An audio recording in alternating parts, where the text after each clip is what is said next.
Hello and welcome to Critical Dragon, where I talk about narrative in film, television, and books. And today I want to talk about Blue Eye Samurai, recent animated show, and the Western versus the Eastern anti-heroes, and why there's a long history of this and why it works for a Western audience, even though it was a very Japanese show. The show itself, Blue Eye Samurai, was recommended to me by Stephen Erickson, actually, and I sat down to watch it.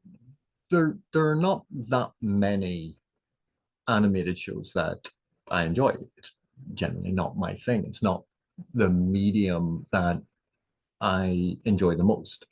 But there are always exceptions to it. There are always ones that stand out, and this happened to be one of them.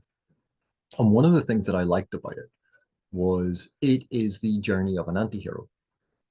And unlike a lot of recent series and TV shows and films, the makers did not feel the need to change the anti-hero into a hero. That all of the different steps that the central character goes through, they are consistently the steps and the reactions that an anti-hero has. The premise of this story is very much a revenge tale, revenge driving everything. And while the person is not necessarily a bad person, a villain, they are an anti-hero. They are not a hero. They are not a good person. Any good they do is for essentially the wrong reasons. And I find this fascinating. And it's an exceptional show. It's well worth watching. And if you're familiar at all with anti-hero stories, you'll be perfectly comfortable with it. But the major thing I want to discuss here is about the Western and the Eastern. There's been a long tradition of both these things following very, very similar patterns from Kurosawa's The Seven Samurai, which, Kurosawa was heavily influenced by Ford's Westerns and made The Seven Samurai, which then got remade as The Magnificent Seven. It's fascinating, this crossover between these two things, which you would think would be very disparate. Japan and Japanese culture is very different to the expansion into the American West. And yet, at its core, there are a number of fascinating parallels that when you take the sort of more structural approach, when we trim away some of the expressions of it, the specifics of it, and we look at it more in terms of the major concepts, the abstract or generalized aspects that are being investigated, we can see why these two things translate so well to each other, where you can take something that is an intrinsically Japanese story and turn it into a Western, or why you can take what is intrinsically a Western and see the parallels in a Japanese adaptation. And the first is obviously time period. This is a period where we have in the West, in the expansion into the West, you have these small towns, not the big giant cities. It's a period of expansion. So there's a lot of small rural towns. And of course, when we think of the isolationist sort of period of Japanese history, there was a focus on that. So that's rural communities. These rural communities, because of the shogunate, there was very much one person in charge of the territory. When we map that onto the Western, we have these small towns that spring up in the middle of nowhere. And there's the gold baron, the railroad baron, there's the wealthy landowner. There's one person is in charge. We have in a lot of the Japanese stories, the wandering ronin or the wandering samurai, someone who is an expert at using these weapons, and they walk into a small town and they deal with corrupt officials or they get into these fights. And we can translate that into the Western where, oh, it's the lone gunslinger, someone who is exceptionally good at fighting, and they go from time to time. We have these stories. They are very, very similar. On a darker note, there's a strong element of racism and xenophobia that we find in both. That concept, although it is differently applied in both regions, that xenophobia and that racism is an underlying aspect of both. When we think of something like Django Unchained, when even in Blazing Saddles and how the town reacts to the new sheriff, that attitude, that xenophobia, that small town mentality, we see represented in the abstract, at least, in a lot of these Japanese stories. We see the longing for the days of old where X population was in power and fearing progress, fearing change, fearing new people getting that power who are not like us.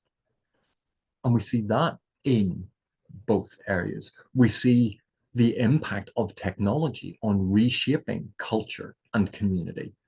Railroads coming in and suddenly news traveling faster and new populations finding it easier to move around. Both these sorts of periods have the threat of oncoming change. And so it's fascinating the parallels between these, the rural communities, the small town aspects, the deep traditions, be it an evangelical Christian tradition. All of these small towns in Westerns, there's always a big church and they all go and there's a pastor. The deep seated traditions of the shogunate and honor and these things guiding the various characters in the Eastern. We can see those parallels, these rural communities locked into this and seeing this oncoming tide of progress, of change, of radically shifting and altering what is known into an unknown future. So there is fear. That tension, that fear underlies so much of the story. We see how new technologies like Gatling guns and this sort of mechanized warfare impacts and changes the approach to things. These are fears that we see in both, and also the celebration of it. But that underlying tension, the old versus the new, the rural versus this new world that's getting smaller every day, the influx of potentially these new people, new cultures, new races, new attitudes that destabilize the accepted order.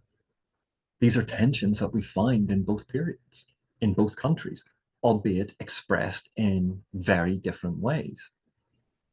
And the story of the lone warrior traveling town to town, be it a gunslinger or a samurai or a Ronin, that maps very, very neatly. And when we think of a lot of the Westerns, you have the stoic warrior and the comedic sidekick. You have the corrupt robber baron or oil baron or whatever tycoon who is corrupt and doing these terrible things. Just as in a lot of the Easterns, it's the corrupt shogun or the corrupt officials in that area.